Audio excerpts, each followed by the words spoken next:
Hello and welcome to my little piece of real estate online. My name is Lydia and I am the Fun Finance Queen, your money mentor online. Today we're going to talk about a really important topic that is so close to my heart. It is budgeting. So what is a budget? A budget is a spending plan of your income and expenses over a set period of time. Now, it could be a month, it could be a week, it really depends on how often you get paid. But I truly recommend that you set it based on your paycheck or the frequency of your paycheck. The whole goal is that you understand the process and benefit from the process at the end. So, what I want to do today is provide you with 5 steps towards budgeting. Now, these aren't all the steps, but these are steps that could definitely help you get started with the process of budgeting. So step 1, look at your bank statements. Take a look at your previous bank statements, see how much goes out of your account and how much goes into your account. And once you've figured out that and the dates that it happens, you want to gather a list of your typical expenses. So these are the expenses that recur every single month like clockwork. You know, those bills don't go away, they always keep coming back. So for example, if you have a car loan, or if you have any personal loans, or if you have credit cards that you have to pay, you want to be able to see your utility bills, all of those expenses that come out of your account every single month. You want to be able to track those and see how much they come up to.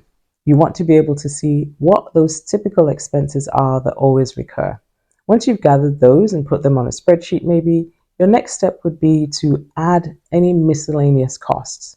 Things that might happen that you don't always plan for, but you want to have a side budget for those things just to make sure you have that covered. An example might be a parking fee, or a speeding ticket, or your kid needs a pair of shoes. Those things happen, but you don't know when they're going to happen. So it helps to be able to set some money aside just to cover for those things that come up because life happens. Okay? Step 3, always overestimate what your expenses or your costs are. Underestimating doesn't help when it comes to budgeting. I, for one, I'm extremely optimistic, but when it comes to budgeting, I always try to make sure that I overestimate rather than underestimate. The glass half empty is the best way to look at it in this particular situation. Now, the next thing I want you to be able to do is, once you've totaled up your typical expenses and any miscellaneous costs, is to check to see if you're spending more than you're making. Okay?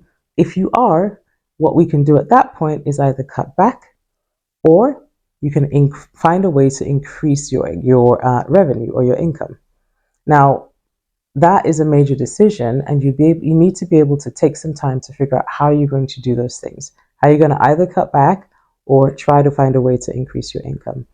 I, for one, am a passionate person when it comes to side hustles.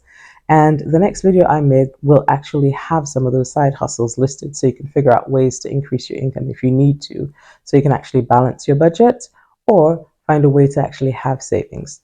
The whole purpose or the whole goal of budgeting is to find ways that you can put money aside and have savings that you can put into investments in the future.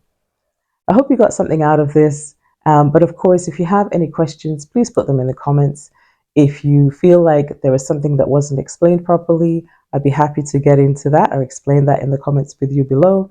Or just let me know if this was helpful or not. I appreciate your time and thank you so much for jumping onto my channel. I look forward to seeing you on the next one.